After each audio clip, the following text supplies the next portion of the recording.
Here's a quick, easy way to neaten up the rust on your bottom of your car. Now the fender, I recommended to at least do a couple coats of paint and the clear coat, but the customer gave me a can of Color Match Canadian Tire paint. Oh, Universal Black. That's not even Color Match. Oh well. Well, it'll be what it'll be. This is what's gonna happen, what it's gonna look like. Now, Dodge has, this is a metallic black. Dodge has a metallic black, and you could, I think they sell it in this kind of form. I might even have a spare one here. I'll look up and see. So we're gonna rock at the bottom of that. I'm gonna paint the fender with a spray can. I have professional guns. It hurts me to spray stuff with a spray can. And then I'm gonna neaten this up here too, just to keep it from getting any worse. So here's a project you could probably do in your driveway if you wanted, if it's not windy out. But I happen to have a shop to do it in. I didn't notice this before, but this has got a hole right through there. Now normally I would cut a chunk out and weld something in there, but just for a quick fix, I got some fiberglass that I'm gonna put on there to help out, just so it doesn't get any worse. And I'm gonna start off by hitting everything with the wire brush here. What's wrong, sweetheart? I'm gonna do some work here. I'm just making a video. I'm gonna start off with the wire brush just to remove the loose stuff here and there, and then I'm gonna hit it with 120. Are you just gonna cry when I talk? That's what I thought. And then I'm gonna hit it with 120, then 220, and then prime. Seriously? I love you so much. You're so special. All right. Maybe I'll go over to this side and talk then. This side is a little bit better. Let's see inside the doorway here. Yeah, see, it's not rusted out here for some reason. Oh, look at who's here. Okay, so I'm gonna get started. Is it okay if I get started? Okay. So I started sanding there, and it just fell, a hole went right through it. So I sanded the rest of it with 120, and then Scotch sprayed it again.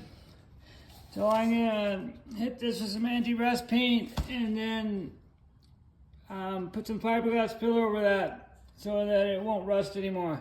And then I'll rock guard it, and maybe right there too.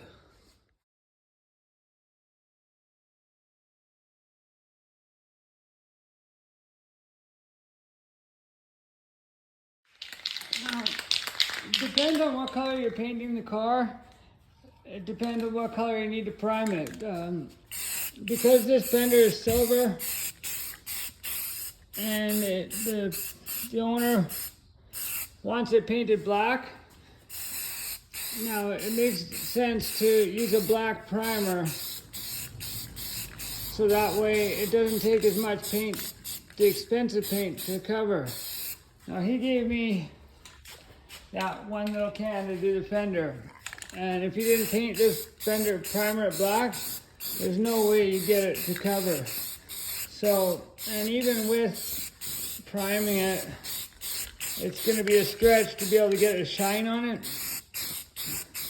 without a clear coat or with the one little can, but it'll be black anyways, and that's the important thing. Because when you're driving down the road, sometimes, or you're going on a road trip, and you have one weird fender, the cops pick you out. So try and have your car all one color, and fixing little rust spots and stuff on the bottom, making your car look decent, keeps you from getting inspections and stuff on the side of the road. And if the cops want to be mean, they can yank your car off the road if they don't think it's safe. So it all helps to do this stuff to make it look nice and decent. So end result is that. I would have preferred to paint this fender with a gun, but that was with this spray can. I mean, you got the desired result. It's black instead of gray. And the rock art on this side turned out pretty good. And then inside the door here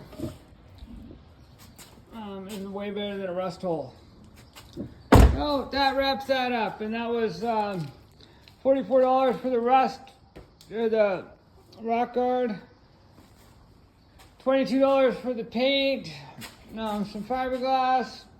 $20 for masking tape and masking paper. So that's what, 80, 100, 150 bucks, and it looks a lot better than it did. Oh, I forgot to put this on here. And a new plastic clip for this little thing is $1 or $2. And that goes right there.